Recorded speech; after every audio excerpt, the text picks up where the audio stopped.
This is the sequence that we would follow. When we put ourselves into our bed at night, we would acknowledge that while I sleep tonight, momentum is going to subside. And so I have a really good opportunity when I first awaken in the morning to set the direction and the tone of my momentum as I choose to.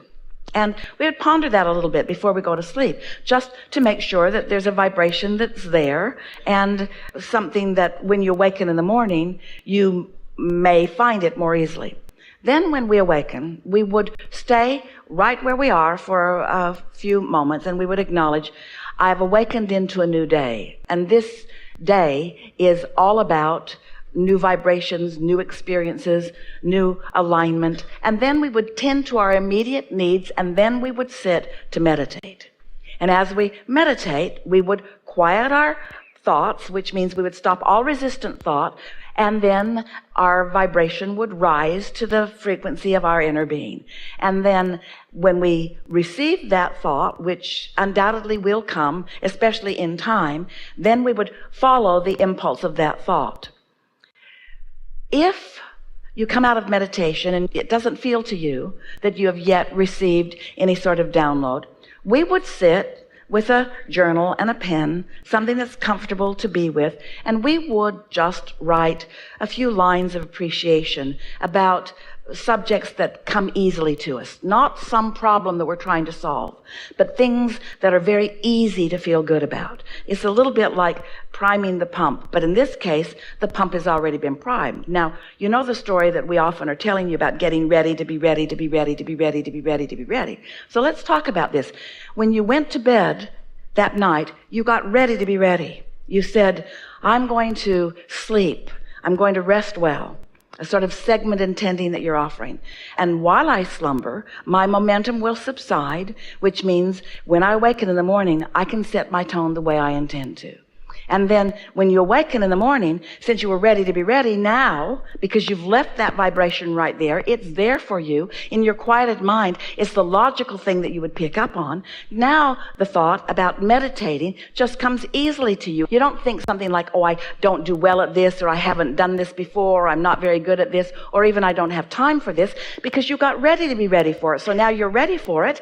And when you're ready for something and you sit to experience it, isn't it better when you're ready for it? So you're ready for it. So now you sit to meditate. Now, this meditation will be better than any meditation that you've had previously because you got ready to be ready for it. In other words, you got ready the night before. You got ready when you awakened. Now you're ready for it. Now you're meditating. Now this meditation is more successful by what we are expressing here to be a successful meditation than ever before because you got ready to be ready for it. And so now you've got some momentum going. So now you're meditating and now you feel that detached state. And you're tempted to congratulate yourself a little bit about finding it, but you don't want to get too heady about this. And so you bring your thoughts to a quieted place and you just feel satisfaction that you can feel that you're ready for it. And then you actually enjoy that sensation of quieted mind. You enjoy that sensation of communion with source energy. You enjoy that sensation of every cell of your body receiving the benefit of non-physical energy flowing to you and through you. You might even experience a little motion here and there. You might feel some twitches and itches in your body as this energy that's flowing to you and through you is finding some maybe little pieces of resistance in your physical apparatus and is sort of working through them. And you're feeling the satisfaction of knowing that that is happening. Esther remembers coming out of a meditation like that and acknowledging it was like getting the massage from the inside out. It was like getting Reiki from the inside out. It was like the non-physical energies that really know me best flowing to me in the most precise and tender and loving and appropriate way. No worry about am I being electrocuted or no worry about something going wrong. Just complete satisfaction and confidence in the perfection of me being willing to give myself over to this energy of love and of infinite wisdom. And so oh, you got ready to be ready, didn't you? And so now here you are. And so now you're coming out of meditation and you have this thought about something. It might be a new thought that you haven't thought before, unlikely. It most likely will be a thought about something that you've thought about before, but you'll have a different feeling about it. And so then we would follow that impulse. We would let our day be a day of doing our best to follow that impulse. And so ready to be ready to be ready. Now you have to know, your inner being knows what you are committed to today. Your inner being knows if you have children to feed, or if you have a work responsibility to go to, or if you have a deadline that you've made a previous commitment about. Your inner being is not, now that they've got you in this state of communication, going to lead you astray to be whimsical and irresponsible. Your inner being knows full well what you are set out to accomplish today, and also knows what's in your vortex that can be worked in and around and among all of the other things that you're about. Are you following? This sort of inspiration is not going to take you to some place that you don't want to be. It's going to take you into deeper, fuller, more satisfying experience with all of the people that you're already lined up to be with that day.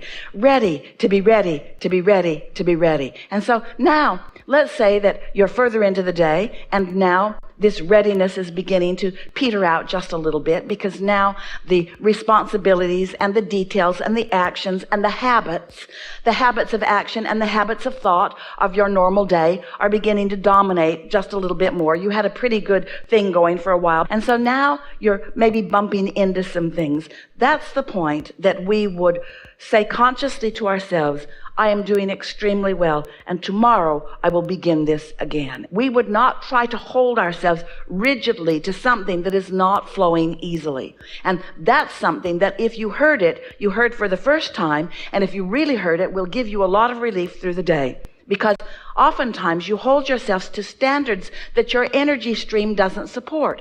And there is nothing that will make you not trust the energy stream sooner or faster than to try to utilize an energy stream that you're not connected to accomplish things, because it just won't work. Being ready to be ready to be ready to be ready to be ready to be ready keeps that, what Esther calls the magic, flowing. In other words, she can feel it. She can feel the way it feels when she's driving her car. She can feel it the way it feels when she's moving in and out of traffic. She can feel the way it feels as she encounters person after person after person after person. But sometimes you encounter something where you focus in a way that you detach from that stream. Let that be all right.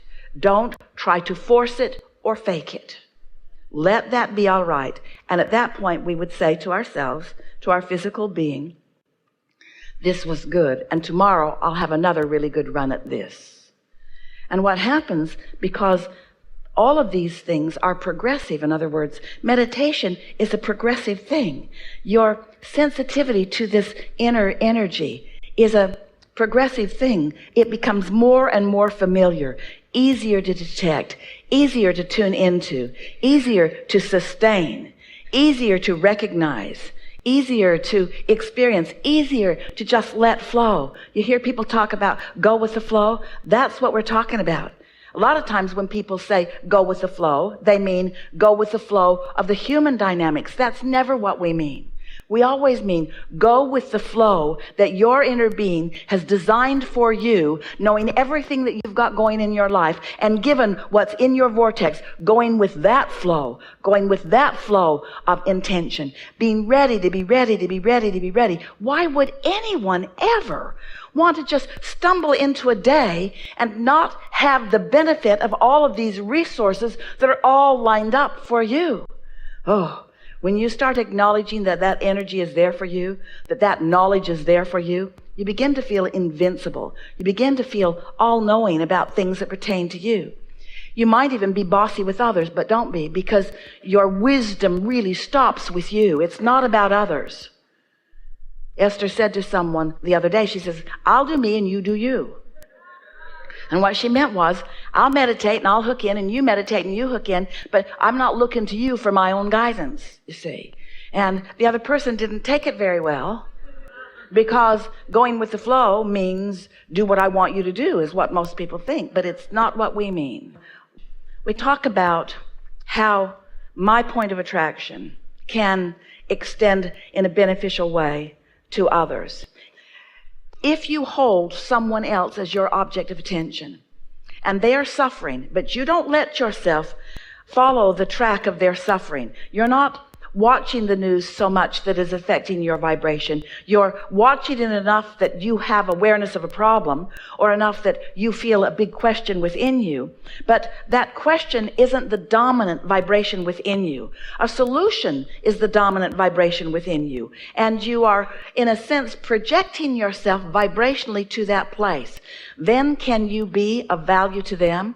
And the answer is yes, but you must be aware that it takes very keen awareness of your own alignment before you are good at that.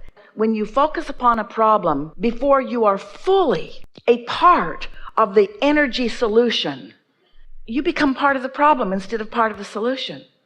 And so that's why we wouldn't spend a lot of time trying to talk people out of their discomfort, because usually, especially if there are more of them, they will talk you into their discomfort rather than you talking them out of it. Because still, for most people, what they can see and hear and smell and taste and touch is still dominant in their vibration. And what we were talking about with you just now is how you can bring yourself to a place that what is already manifested isn't the reason for the dominance in your vibration. Your alignment is the reason for it. What's in the vortex is the reason for it. How is anyone going to go beyond what is if they've only got their eyes upon what is?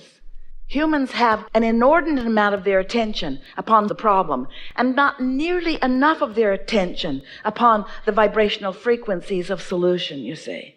And so you say, how can I help those who don't understand about Abraham, don't understand about law of attraction, who don't understand, who haven't practiced vibration, who haven't meditated, who don't know for sure that they're in alignment with the energy? How can I help them know what alignment feels like? And we say, you can't. You can just know that they can know, and know that at one time you didn't know, and know that at one time there were a lot of people standing in the same physical shoes that they are, and knowing that it gets better and better and better, and that with knowledge about these universal laws, there is more control of your own vibration, of your own point of attraction. One who connects with this energy of well-being and holds others as object of attention always helps. It always helps. But we want to remind you that the source within you is already doing that. And so the answer is right here, right on the tip of your mind. If source energy has always been flowing to all of them, then what difference can you make? You can demonstrate what the receiving mode is. So how do you demonstrate what the receiving mode is? You turn away from problems. You don't encourage them or exaggerate them. You talk mostly about solution. You look for things that feel good. You bask more. You appreciate more. You meditate always. You tune up. You're aware of your emotions. You tune in deliberately and intentionally. Demonstrate what receiving is. That's how you help the world. Because everyone is being blessed with the energy that helps. They've just got to figure out how to let it in, and you cannot let it in for them. You can only let it in for you. Now, we think if we were standing in your physical shoes, that would be nice to know. And often, in your alignment, you'll be inspired to give. You'll be inspired to send money. You'll be inspired to go maybe bail out some water. You'll be inspired to things that will help. But this deep question that you're asking about, that how do I teach someone to know source? Can I say enough words about it? Or do they have to have the experience of not feeling it and then feeling it to know the difference? How do I teach someone what clarity feels like? Can I be clear enough that they feel my clarity? Can I be so clear that I can just radiate clarity into their brain? No. It can just be clear, steadily clear, steadily clear, steady, steady, steady, steady, steady, steady, steady. Demonstrating it steadily, steadily, steadily. Not through the words, but through the feel of your words. Not through the words, but through the tone of the words. Because you can't fake it. You got to be there. And so, for those like this gathering who care so much about others, who are born uplifters, you just got to do it for yourself first, and then it just oozes out of you.